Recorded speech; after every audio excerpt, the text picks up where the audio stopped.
Good evening, everyone. I'm David Suddjian, and welcome to Bird Bombs, helpful bursts of ID info. This is episode 31, Eyes on Geese and Swans. And I'm joined tonight by Laura Stedman, who will leap in here later for our Let It Fly segment to help us review things toward the end. And also, if you have any questions or comments along the way or at the end, use our chat, and Laura will help present those to me at the end of our time this evening. So, eyes on geese and swans. This is a great time of year to consider the identification of geese and swans in Colorado. We are right on the doorstep of their return. So yes, we have one species, the Canada goose, that's here year round, but we have five other species that are regular in Colorado that are going to be appearing, particularly in November, and become really a part of our landscape for birders here, particularly along the Front Range. It's a great area for study of geese in particular, and we get two species of swans as well. And we have so many water sites and the prairie nearby and agricultural areas mixed in that it's a great location for studying geese and swans. And these birds present us with some notable identification challenges. Really a good time to be ready to step into identifying them. And they also give us an opportunity to observe some of our great nature spectacles as we go out to the places where they are when we get into the late fall and winter time. And so let's just start right there. I want to recommend that you make plans now to go out and chase wild geese.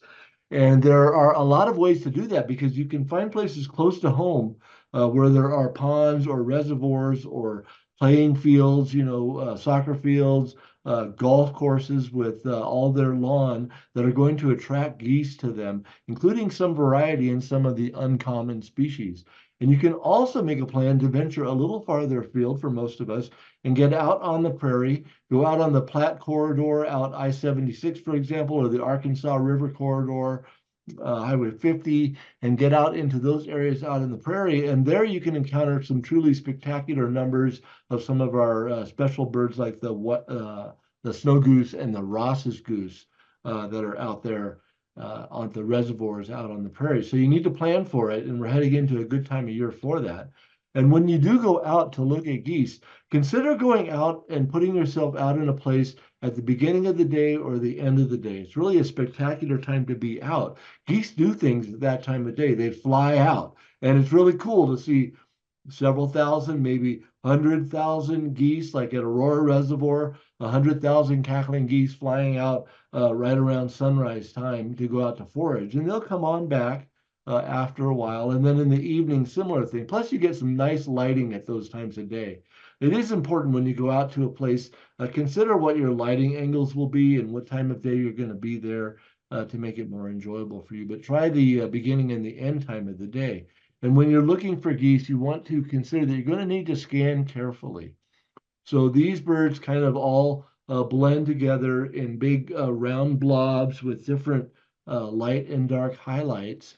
And the things that stand out might be some subtle color things that you look for, such as the orange feet or bill on a greater white-fronted goose, or you think a white snow goose would stand out really well among cackling geese, and it can, but even then you've got to look and sift carefully. In fact, there are three species of geese in the top center picture, and maybe we'll return to that later and consider those. So take your time, look for something that's different as you sift through with size or color details or whether it has a cheek patch or not. So take your time and sift. That's my recommendation to you for when you go chase wild geese. So tonight we're talking about birds that are in the family Anatidae and the subfamily Anserininae. And tonight we can take it even a little deeper because in the waterfowl group, in that family, we have tribes as well. And so we have the geese in the Anserininae tribe and the swans in the Cygnini tribe. And that always kind of reminds me of pasta and getting kind of hungry there thinking about those eenies. But we have those two different groupings for our geese and swans. And in fact, here in Colorado, we've had 8 different species of geese that have turned up. 2 of them are rare. Here's our rare ones, the pink-footed goose and the barnacle goose. Very rare in Colorado. Some of you maybe saw those individuals back around 2017, 2018. And we also have two species of swans that occur in Colorado. And the main thing I want to know from some of the family characteristics listed on the lower left of the page is that the Canada goose is the only species that's here year round in Colorado, barring some sick or unusual individual. During most of the late spring, mid-spring, late spring, and through the summertime until mid-fall, the Canada goose is the one that we have, and it's the one that nests here in Colorado. All the other species nest far to the north of Colorado.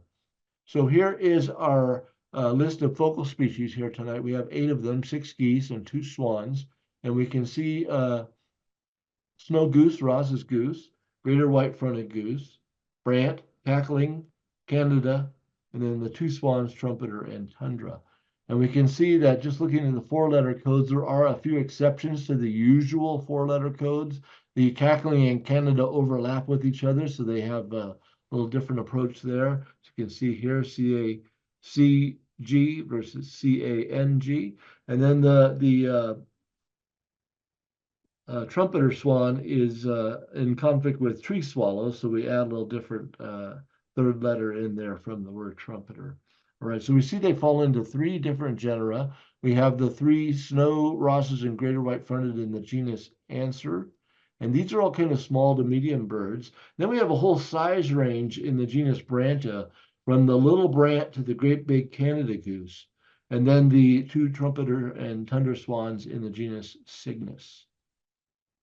All right, so one thing we're not going to go into any further than this slide tonight is the hybrid headache that geese can produce. It's a headache, yes, because there's a lot of potential for confusion, but it's also a really interesting opportunity for field study because hybrid geese are to be expected here in Colorado during the late fall and wintertime into spring. And so it's something you're going to encounter, so be ready for it. You can see from my little social map here that I've constructed that our geese are indeed very frisky, and many different species all have been known to interbreed with a variety of different species. Here in Colorado, many of them look a lot like these birds.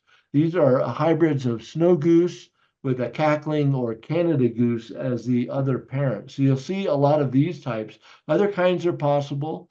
But when you see something where the field marks don't quite add up, or they maybe seem mixed, that's a good opportunity to say, hey, I think I want to consider a hybrid and kind of work from there. And always stick with the most likely possibilities as your parent ones. All right, now there are rare and odd geese that can turn up, but this is an important step because the hybrid geese are a lot more frequent than the rare or unusual species.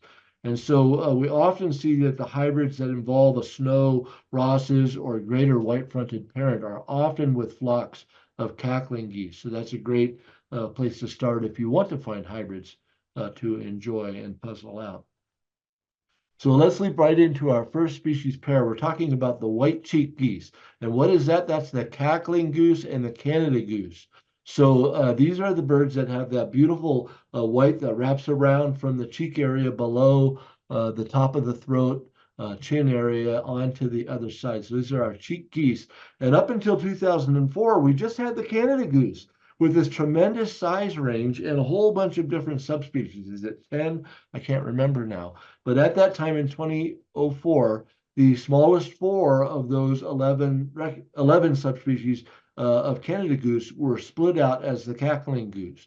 And so now since then, we have these 2 species. A lot of people still aren't even aware of that split, or birders are still kind of working out and understanding how these 2 species are different. And they do present a significant ID challenge at times, particularly for those of us who are maybe not quite so seasoned with it. But even so, I will say that I have not every year I'm puzzled by some of these cheek geese as to which kind I'm looking at.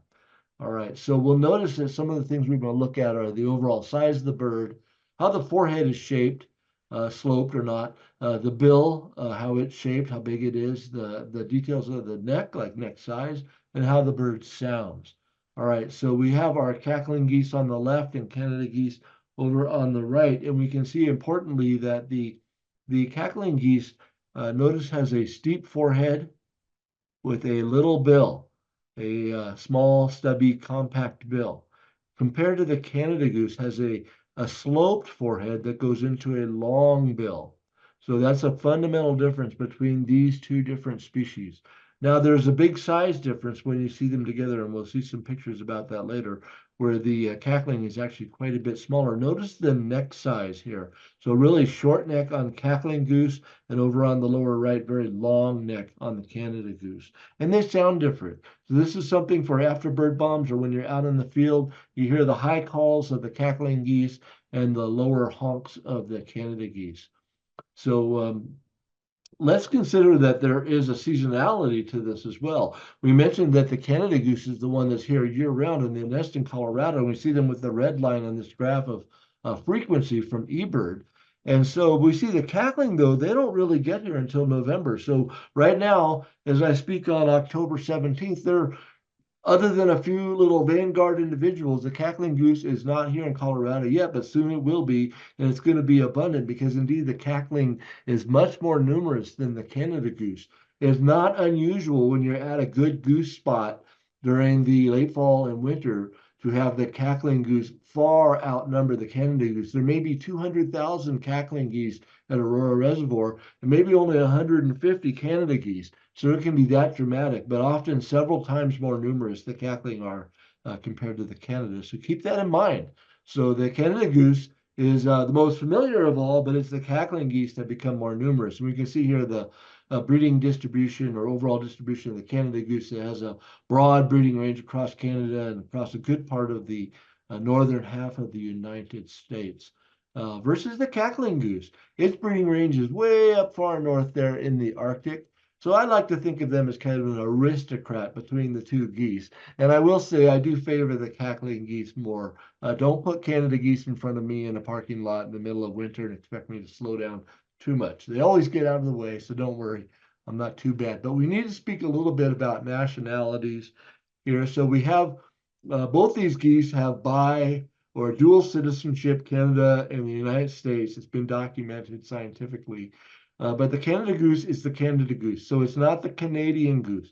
So don't say, oh, there's a flock of Canadian geese, or I just saw some Canadian geese fly over. No, it's Canada goose. So don't get that wrong because these are American Canada geese that we have here in Colorado. There you go. So let's get that straightened out. And remember that we're on the ends of a goose spectrum. There are a number of different subspecies that form these two species, cackling and Canada goose. I think it's 4 subspecies for cackling versus 7 for Canada goose. And across that, there's a range of different sizes. So occasionally the birds are very distinct, but sometimes not so much. But again, what we want to focus on are the forehead angle. Is it steep dropping down to the bill or sloped? Is it the bill short and compact? Is it long? Is the neck short or is the neck long? And is the bird small or big? And what do they sound like? And it's funny, we've got pictures here on the left of cackling and on the right of Canada and the flocks there staring at each other. And often they sort themselves out when you're in the field. So pay attention. You'll see here's 300 geese at this little wet spot in this park near the pond. But all 250 cackling geese are over here, and the 50 Canada geese are over on this side. So they will often sort themselves out. Yes, they blend together, but birds of a feather tend to flock together. Here we've got a mixed group. So take a quick look here and see if you can sort out. Can you pick out some cackling? You can pick out some Canada. Look for the smaller size. Look for the steep forehead versus sloped forehead. We can look right away at the birds in the middle. We see a nice sloped forehead here on a bigger bird, a steeper forehead dropping down. Can't see the bill real well on a smaller bird. And indeed, when you're out in the field, if you look real carefully, you'll see that all the cackling geese have number 1 on their breast, and all the Canada geese have number 2. Oh, would that it were so easy all the time. And it's not, but here, just to help us out, I've labeled a few of them. So going by size, forehead, bill, size, and shape are good ways to go with these geese. And often the size is quite marked. There are times of the year when that's not quite so. So let's move on to what is really one of my favorite ones, and that's the greater white-fronted goose, which hunters call the speckle belly because of these barring that's across the belly of the adults, as you can see on the flying bird on the right and some of the others here.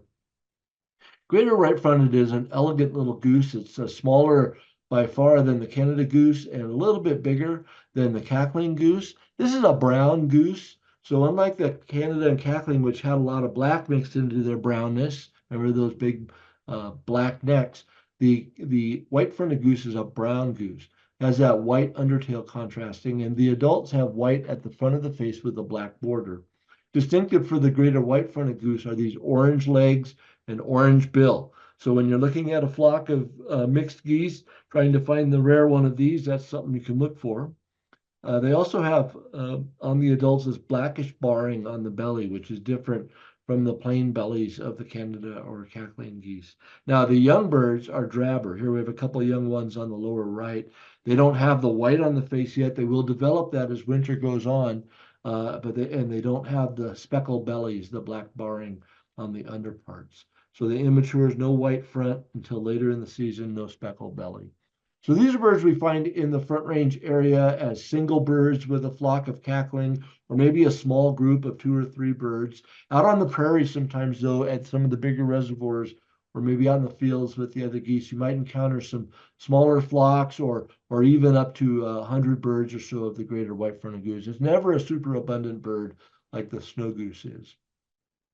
It's fun to search through the flocks for the prize, to pick out the different bird. Again, you can look for orange feet and bill. If you're working for the greater white-fronted goose, just looking at each individual as you go through. You can see the overall colors lower left with the cackling and the greater white-fronted, especially with this immature bird without the white on the face, are rather similar. It's a drab brown bird that matches a lot with the brown body coloration of that cackling goose. Now, you don't want to get confused with this guy. No, this is something a little different here. We've got a little goose in the middle, and then we've got 2 different images of a much larger goose. And no, these are not greater white-fronted goose. This is a gray-lag goose shown here with a greater white-fronted goose. You want to be aware in park and farmyard settings for the gray-lag goose, which superficially resembles a white-fronted, but it's much bigger. Doesn't have the elegant look of the greater white-fronted goose. In fact, they have this diaper butt. Yuck. This big old rear end here. So you can tell I'm really not a fan of the gray-lag goose, and we're not going to consider these any further. These are not wild geese, but a lot of times newer birders get thrown when they encounter this bird, which superficially resembles the greater white-fronted when they start to look in the field guide or in Merlin. So beware of that pitfall. So let's go to 2 of our beautiful little white geese.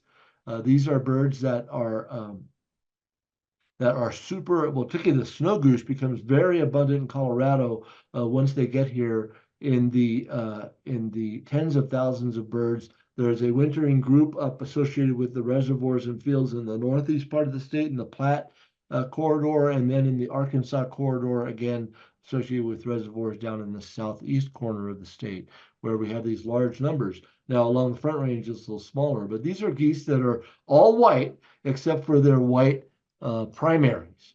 And so that's the only part that's not white, setting them off from swans, for example, which are a lot bigger, but completely white. And as we begin to look at our 2 birds here shown on the left side, the snow goose and the Ross's goose, we can begin to think about some differences in the bill. So one has a bigger bill, snow goose, and it has this thing called a grin patch. That's this dark area along the cutting edge of both mandibles, and it's kind of broad, and it gives the bird kind of a mean look. And notice the Ross's goose doesn't really have that at all. So no grin patch. And let's look at how the bill meets the face. On the snow goose, that is kind of a curved shape right there. On the Ross's goose, it's a little bit jagged, but it's more or less straight up and down. So we have that curved interface on the snow goose and a straight interface on the smaller billed Ross's goose. No grin versus a grin, long bill versus a short, small bill. And another important difference is the fact that the Ross's has this kind of a grayish bluish area at the base of the bill that's a little bit warty. it has these little warty protuberances that are called caruncles. So here we get to talk about caruncles tonight. I'm not talking about carbuncles or any other weird, but caruncles. And these are little warty protuberances on a little bit of a gray-blue face on the rosses, and that's lacking on the snow, which just has that pinkish color bill without the caruncles marring that sweet face of the snow. Notice the Ross's gets a cute, kind of soft impression with the curved head and small bill versus the mean or even dumb impression of the snow, which is also a larger bird than the Ross's. So the snow bigger than a cackling and the Ross's a little smaller than.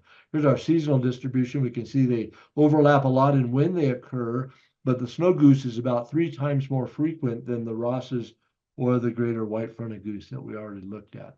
So that's the more common of the others, but they're all possible in our area now. And it's convenient to use the cackling goose as a size reference because the snow is bigger than the cackling. Notice the picture on the upper right.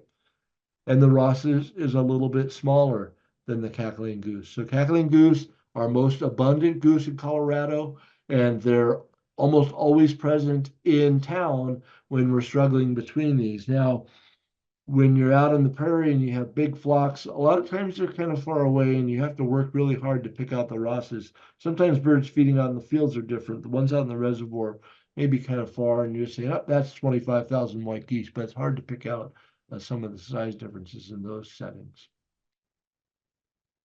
So remember, bill, small or long? Is there a grin patch or not? Is that bill interface curved like on the snow goose or straight like on the Rosses? You can even see in this picture on the lower left that kind of grayish blue color at the base of the bill. Can't see the caruncles there, but we know they're there on the smaller Ross's goose. Here's a nice comparison. You can see I will note that one of the 3 on the right is not quite the same as the all 3, right? So 2 of them are very clean white, 1 is not. But we have 3 birds on the right that are snow geese and a little Ross's goose on the left. Notice the bills, the bill shape, how the bill meets the face, straight line or curve, the grin patch here, which you can see. This grayish bird is kind of cool, takes us into our next slide because some of the white geese are less white than others. And the immature white geese, like the shown here, we have some snow geese, and the Rosses are the same. They're kind of dingy grayish. They become a little paler as winter goes along. But when you see a grayish goose associating with these nice, bright, clean adult white geese, those are the immature geese. And then we have another thing that we can see sometimes, especially with the snow goose, and that's a blue goose. So a blue goose is a dark morph of the snow goose, and they have a dark body with kind of bluish gray fancy scapulars and tertials. And so very beautiful birds with these white heads and dark body and those fancy scapulars and tertials. And they stand out in a flock going over as a dark bird with the white head. And we see a lot of these out on the prairie. They're regular. When you see snow goose flocks going over or at a lake or reservoir, you're going to see blue geese. But here along the Front Range edge, Denver metro area, the blue geese are a lot less frequent. So you may go through a winter without seeing any blue geese in this area close to the Front Range. And the blue goose of the Rosses is pretty rare and may only actually result from a hybrid with the snow, but we're not going to go there tonight. So our last goose to consider, number 6, is the brant. And this is a treat in Colorado. The brant is regular each fall in Colorado into the winter, some individuals, but they are rare and you have to go looking for them or following after somebody's discovery. And this is an ocean-going goose. So where the brant spends its fall and winter for the most part is out along our coastlines where they're feeding in intertidal zones. Very different than here in Colorado, but it's fun to consider that the brant is not our only ocean connection. In the fall, we also get loons, scoters, Jaegers, phalaropes, red-necked and red phalarope that are really more ocean coastal associated birds. So kind of fun to see how the brant goose fits in with those others. So the brant is ocean-going goose, regular in Colorado. It's our smallest of the geese we're considering, definitely smaller than a cackling goose. You can see some image here with cackling geese. Ross's is also smaller. The brant is similar to the Ross's in its smallness. They are a dark goose, dark bodied, really dark, kind of above compared to the others. Some of them have a nice demarcation and paler underparts. Some are darker underneath because we do have a few different forms. But notice one of the things that's different about this goose versus the cackling or Canada is they don't have a white cheek coming around from the throat and onto the cheek, but they have a little white necklace or these variable white markings at the top of the neck at the base of the throat. So when the birds are immature, like this lower left-hand bird, that necklace may be muted or small, but as the birds become adults, it becomes darker and more pronounced. So a very distinctive collar-like effect there on the brant. Small little dark bill, and here's their seasonality shown with the snow and the Ross's goose. We see the brant in green, much less common, but the same sort of general seasonal pattern. So heading into November and into the winter is their time of year if you want to find a brant. We have 3 different forms in Colorado, but you don't really need to worry about that too much. You're focused on small size, dark coloration, the white around the white necklace around the bill. Front Range is the best area to see the brant. They're going to be with cackling geese at golf courses and ponds where the cackling geese are hanging out in good numbers. That's the place to look for the brant. Notice how well they blend in with the cackling geese. It's kind of one on pale grass on the upper right. Here's the brant in the foreground. Notice different pattern, white necklace versus the white cheek patch, a little bit smaller, but they really overall coloration is not dissimilar. So you have to look hard. And because they are smaller than the cackling geese, they really blend in because they can kind of hide among the cackling geese. So take an example for this picture here. There are 3 kinds of geese in this picture. Most of them are cackling geese. But we see, if we look careful, there's our brant. And I see one standing up with its neck out over here. The neck looks too long to me to be a cackling. I'm not totally positive, but I think that one's a Canada. But you have to look hard for our brant. So we'll have a little Anserini in review here. Real quick, go through our geese. The cackling goose, small with a short neck, that small bill, steep forehead. Contrast that with the Canada goose, bigger with a long neck, a long bill with a sloped forehead. We have our brant in the middle. Is smaller than the cackling, dark. That white necklace was distinctive on the brant, and some of the different forms have a sharp demarcation on the breast that is also different. Love the little Ross's goose, small like the brant, smaller than the cackling, small bill with that straight interface where the bill meets the face, and no grin patch, and that bluish base if you're close up. Maybe you'll even see the caruncles. Let's contrast that with a snow goose. This is bigger than a cackling goose. Not big like a Canada, but definitely a little bit bigger than a cackling goose. Longer bill with that not straight interface. I need to edit that. It should be a curved interface. Sorry about that. With the grin patch so evident, and our distinctive brown greater white fronted goose with the orange bill and legs and the white in front of the face. So now we're down to our last birds. The really big white birds are swans, and these indeed are really big birds. Now, the left-hand lower left picture here is a trumpeter swan, and that is the biggest bird we have in Colorado. I think by weight, it's the biggest of the regular occurring birds in North America that are widespread. Some albatross have a wider wingspan, but by weight and overall bulk, the trumpeter swan is the biggest bird that we have. And so here we see they are really big. These birds are all white. Remember the white geese had black primaries, but the trumpeter and tundra swans are white everywhere on their plumage as adults, and they dabble like ducks. They'll tip up and reach their long necks down into deep spots there, like a mallard does. And the young birds are gray, just like we saw in the snow and Ross's goose. In fact, you can see on the left-hand bird, we have a gray bird with an immaculate white adult. It takes 3 years to lose all of the gray to get clean white. And on the upper right, we see some immature birds. See the grayness in these birds?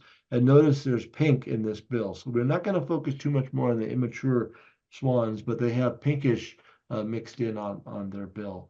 So we see our swans as either single birds or more commonly in little small groups that are often family groups. The adults travel with their young or the young travel with their parents in their first year. And you can see the families together.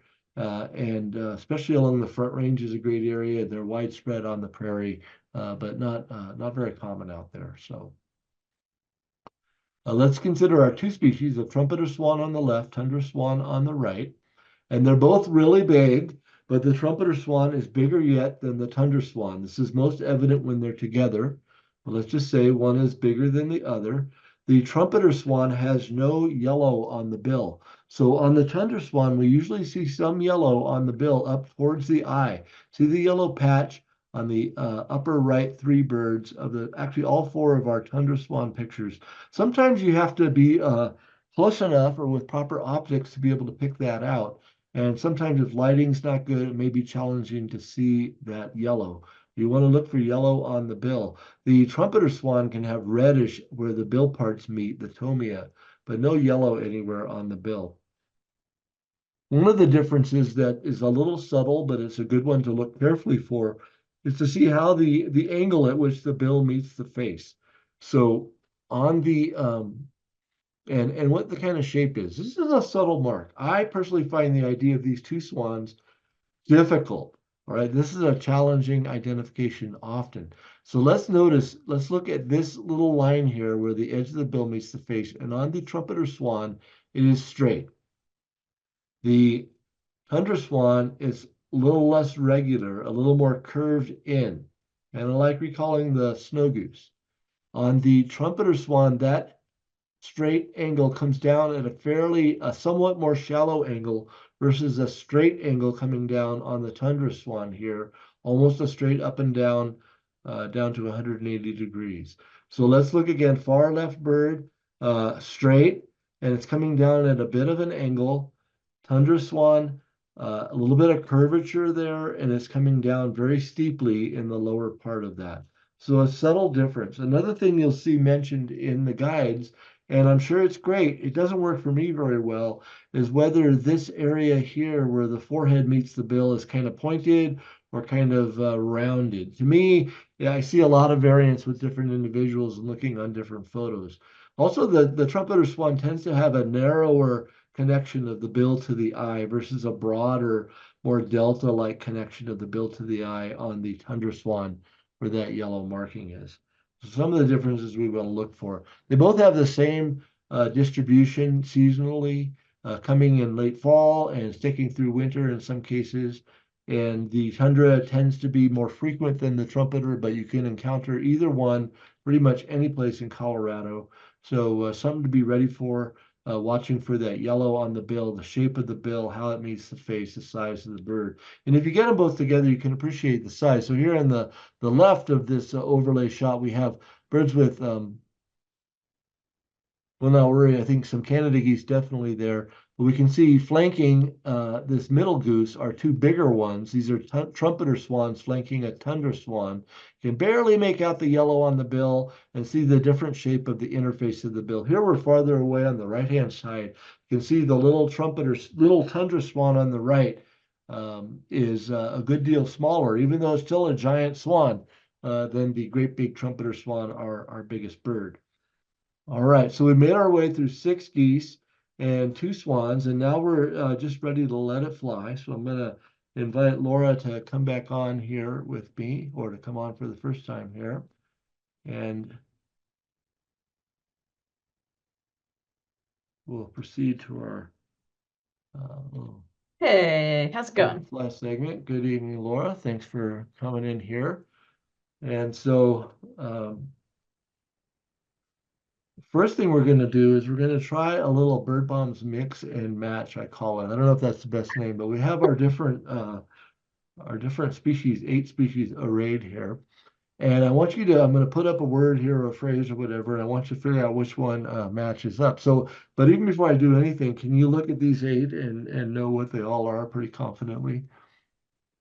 I think so, yeah. Well, that's cool. My work's half done. So the first thing you got to match up is a grin patch. So what does that go with? Yeah, do you want me to name the species too? Yeah, sure. Okay, yeah. So grin patch, that goes with number 5, the snow goose. Yeah. That dark grin patch there. Let's see, distinctive to that species. Okay, so what about this one? So this is our most abundant winter goose. Gosh, was I paying attention? Uh-oh. Uh-oh. So I would, was that the cackling goose, number one? Woo, yes, yes. Which one is the cackler? Number one. Number one, great. So yeah, cackling goose, Split numerically, bill. yeah, a little bill there, dainty looking thing. Um, by far our most abundant overall when you compare regionally.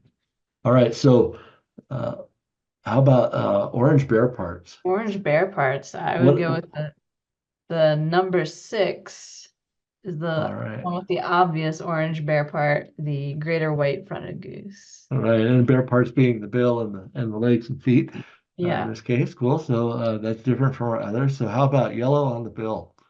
that's the number four. You can see it right there, the tundra swan. And there's swan with a little bit of yellow up close to Yeah, where the bill that's comes into the hard to eye see in a there. scope. It can be really hard. I think the swans they're tough. They're tough. Yeah. How about our only species that nests in Colorado out of our group? Ah, the Canada goose, number three. All right, so that's why we can't call them Canadian geese. So we've got Canada geese nesting right here in Yeah. America. So all right, so Canada goose number three, our Colorado nesting species. How about our largest bird? Uh, that's the trumpeter swan, number eight. Excellent. So I've heard that a goose can beat you with its wings and break your leg with its wing stroke. It's so strong. Really? So big bird. So don't tangle with the trumpeter swan. Just enjoy them from a safe distance. How about the goose that's our oven ocean loving goose? That Rare would in be, Colorado. yeah, number two, the brant. Great, Brant. Yeah, excellent. Yeah, what a fun find. Yeah, absolutely. And then this one's got caruncles. That would be a number seven, the cute little Ross's All goose. right, beautiful, excellent, good job, good job on bird bombs mix and match. So now Good start. we have a group of geese here, and what do you see? Yeah, so I imagine if I'm scoping this out on some really cold, windy lake, the first thing that jumps out at me is those orange bear parts on that one goose, Awesome. which looks like a greater white-fronted goose to me. You know, I might want to check for the would you call it a diaper butt? Yeah. And watch it for a minute, but that looks like a greater white-fronted. I see lots of white-cheeked geese. And I see a lot of white-cheeked geese with a really stubby bill and short necks. So a lot of those are cacklers. And I'd say most of the birds in that photo are cacklers. And then there's one goose that his neck looks a touch long, but he's probably a cackler too. I would Yeah, keep an eye on him, but or her. yeah. So that greater white front is a little bit bigger than the cackling Yeah. geese, not a whole lot, but it does stand out a bit. And you can see it's got a more of that kind of brown neck versus the black neck, white cheek Yeah, thing yeah. of the others is good when you're searching through because, like you're saying, you have to kind of sift through and pick it out. I agree. The one on the right is probably a cackling geese, but it is okay sometimes to realize that you're not sure what it is, whether cackling or Canada. Yeah, These are yeah. tricky birds, and it's good to let ourselves cut ourselves a little slack. So excellent. So we got greater white fronted with a cackling flock, and so now we've got an interesting assemblage here. Ooh, And if we start to look, we see there's actually quite a variety of birds mixed in yeah. this little group, which is one of the fun things wintertime here in Colorado. Yeah. And we're Yeah, so talking about geese we're talking primarily, about right? geese. So I see white geese and then white-cheeked geese, in addition to a Okay. bunch of ducks. So I've So highlighted a few of our white ones. I see three white ones. sure. Nice. Yeah. So there's three white ones. Let's look at those. The two on the left, I see those big black grin patches, and they look a bit bigger than the cackling geese that they're surrounded by, the cackling geese with those stubby bills. So I would say those two on the left are the snow geese. Okay. The other white goose on the right, it looks smaller, and it looks smaller than, it's a little tough to tell, but it looks like maybe it's smaller than the cackling geese. I Small. don't see a grin patch, and I can kind of imagine that kind of like gray blue up there at the top where the Yeah. crinkles are. So that would be a Ross's. Yeah. Excellent. Yeah. Yeah, You can to see the size difference. There's subtle differences, but when they're yeah, together, using the cackling geese, remember the cackling goose is our great reference yeah. species.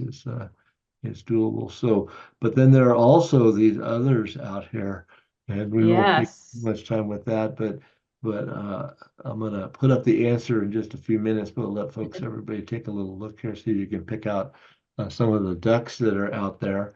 Um, so if you want to still search and you're watching the video afterwards, you can pause it right now because here comes some examples of some of the different five species of ducks I noticed. So great job with the snow and the rosses there among the cackling. And so now we have a last little comparison. We've got oh my, Oh gosh. this is one of those better view desires. I think you need to get the Yep. scope out of the trunk. And here, oh, it's got a lot better now all of a Oh, sudden. that's It's got much better. scope on there, yeah. So now that I can see this the bird through the scope, it's a swan, clearly, right? Woohoo! And so then we're looking for that line on the face where the bill meets the face, and we're looking for the potential yellow patch near the eye, and I think I see that yellow patch right there, which would make Right. it a tundra swan. Okay. I have a hard time with the angle on the face. Well, what we But can notice is that there's a curve here yeah, versus straight. yep. And so that's good for tundra curves versus straight for trumpeter. And then also where the bill is coming down to its low, where the interface is coming down to the bottom part, it's shooting almost straight down versus Mm. kind of a steady, straight, sloped angle. So that is a difference. It's hard because the swans are often far away. My experience in Yeah. Colorado, they're often off in the distance, and you have crappy views because lighting, wind, or fog, or something like that. And it's this is a great look for Yeah, for it is. Colorado because you can ID what it is. So sometimes good also to think with the swans, maybe let it go as a swan spa, but they are identifiable if you're good enough, so to speak. But yeah, you got it right, Thunder Swan. I think it's our last of our Let It Fly segments here. I want to thank everyone for who contributed photographs to this bird bombs. Thank you to the photographers whose contributions make bird bombs possible. Couldn't do it without the images that let us all enjoy and learn about these birds. So thank you very much. And we're already gearing up for the next bird bombs coming up on November 21st. And right now I'm calling this Colorado ID Masters. And so we're going to take a look at a series of ID challenges that are kind of classic challenges for Colorado. And they may be ones that are a little more advanced, or they may be ones that are really basic. For example, the cackling Canada goose we looked at tonight is a classic Colorado ID challenge. We just dealt with that one tonight. So we'll consider in our next Bird Bombs Colorado ID Masters some of the key ID challenges we want to learn about. So I'm going to stop my share here and we'll see if we have any questions or comments from anybody. Yeah, thanks, David. And if you do have questions, please drop them in the Q&A. I'm watching that. My first question for you is that you mentioned that you're not a fan of the gray lag goose. Do you have a favorite goose or swan? I like the little cute ones because they're just kind of endearing. So, but I think I like the greater white fronted because it seems different in its brown little uniform with the white around the face, kind of elegant, and so I enjoy those ones. I think is my favorite. But the branch is really a fun one to see. Uh, Where I was in California, we could see them in migration regularly, and but here in Colorado, you just get a few individuals here and there, so you kind of have to search them out, and they're kind of special. So.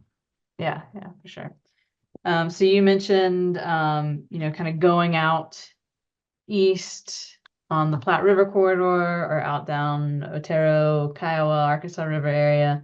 If we wanted to stay kind of in town, in the next few months to go birding and look at some of these geese and swans, do you have favorite spots kind of close by? So I'm always a little biased to my end of town, but I will say is that any place that retains open water during the winter is going to probably have these geese. So the Yeah. Platte corridor itself and a lot of the reservoirs that have some feature that keeps them open water or whatever it is, those are the places where you can have large numbers of these birds gathering. They like in the winter, they like to come at ice edges and hang out where they can drink fresh water and loaf and poop and all that kind of stuff that geese like to do. And it makes a great study opportunity. So there are just literally countless numbers of places Hmm. where you can find geese. So the best thing you want to do though is find a place where there's cackling geese. Forget a place where for whatever reason it's all Canada geese. You notice Canada geese like to go along roadsides, really boring on like a median in Hmm. the roads in a 3-lane Wadsworth Boulevard or something, and Canada geese standing in the middle. You never see the cackling geese in that sort of a spot. The cackling geese put themselves in little wilder sort of spots. So, but that's where the other fun geese are going to be located as well. So, but there are just so many countless spots Yeah. that I won't name a few particular ones, but the places that have open water are going to be the ones, or if there's any where there's grass. So golf courses with ponds, Mm-hmm. excellent.